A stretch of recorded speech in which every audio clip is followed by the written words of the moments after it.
నమస్కారం. నా పేరు ధర్మేష్. మా ఊరు బంగారుపాలెం. హై స్కూల్లో 7వ తరగతి చదువుతున్నాను. 19వ పద్యం చెబుతున్నాను. ఉప్పు చింతపండు ఊరిలో నుండగా కరువేల వచ్చెను కాపులారా, తలకంబెరుగరు తగరంబెరుగరు విశ్వదాభిరామ వినురవేమ. భావము: ఉప్పు చింతపండు తినుబండారములు. అవి ఒకదానితో ఒకటి కలిసినప్పుడు మంచి రుచి ఏర్పడును.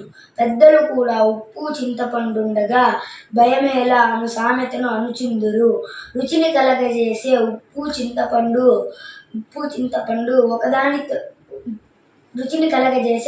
చింతపండు ఏదో ఒకదానితో జతపరుచుకొని ఆకలి తీర్చుకోగలము.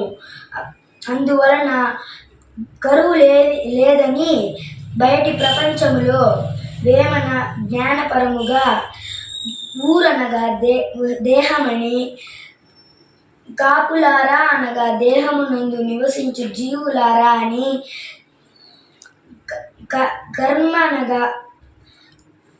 కరువనగా కర్మ అనగా కష్టములని,